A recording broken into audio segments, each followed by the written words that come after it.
if we are going to criticize AEW for every misstep, for every time that something doesn't quite go right, for every exploding barbed wire death match that fizzles out and doesn't quite work, for every spot that doesn't land, I think we should give them their flowers when something is pulled off perfectly. And that's what this is. Oh my God, this was awesome. This rain of blood that comes down on Malachi Black, unbelievable. That delivered. It wasn't a drizzle. It wasn't like a light shower. It was a absolute deluge. It was crazy how much blood comes down from the sky on Malachi Black. And Copeland shows up on the screen, delivers a threat. Careful what you wish for. This is really, really cool. And I really hope, is it too much to ask that we get like a Brood revival?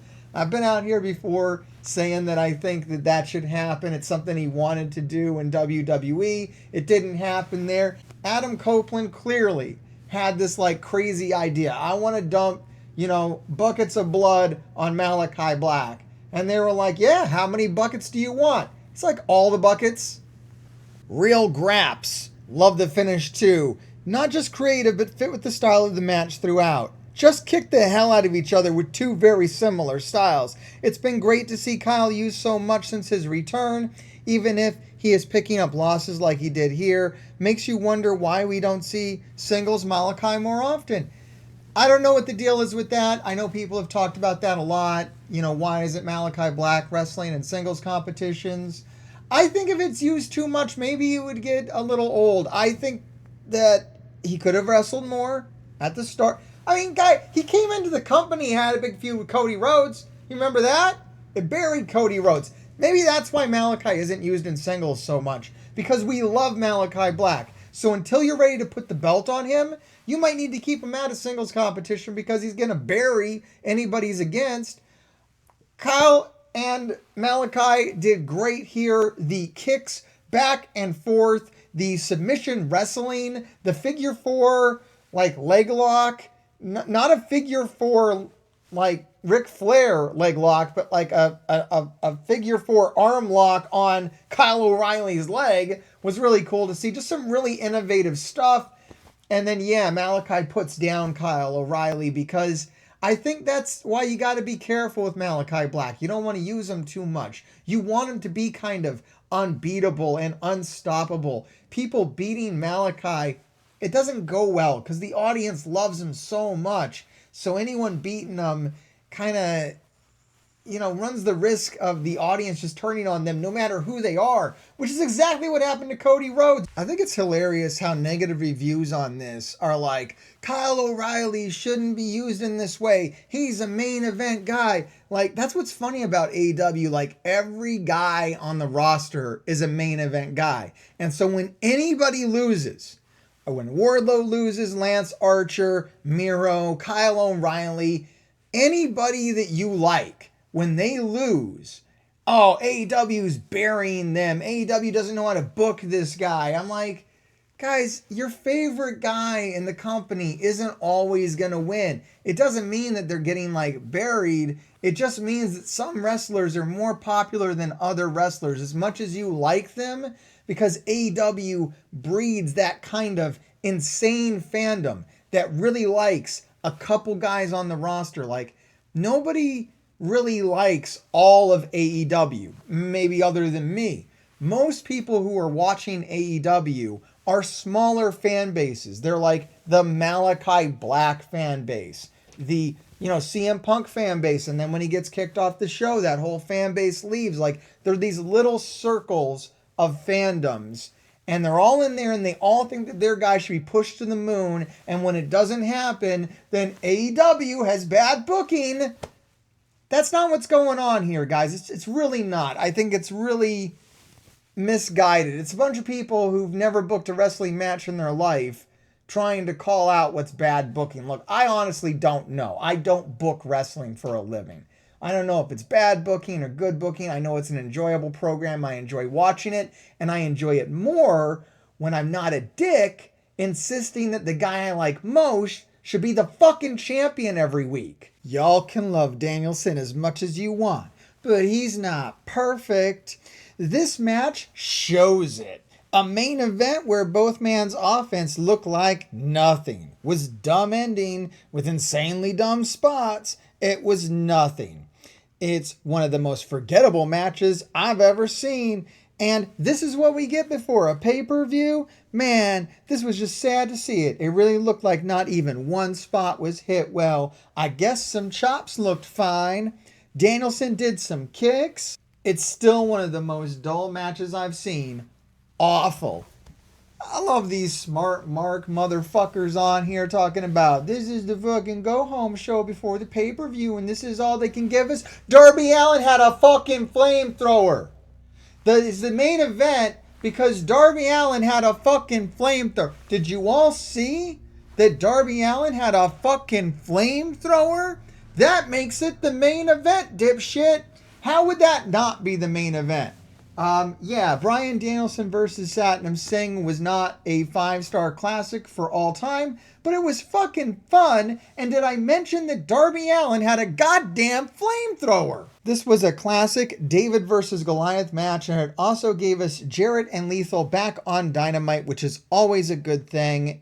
I get it doesn't scream main event, and obviously it's not what you would expect for the go-home show to close with, but it all makes sense considering the aftermath. This was a classic Carnival Wrestling, and every once in a while I'm all for it.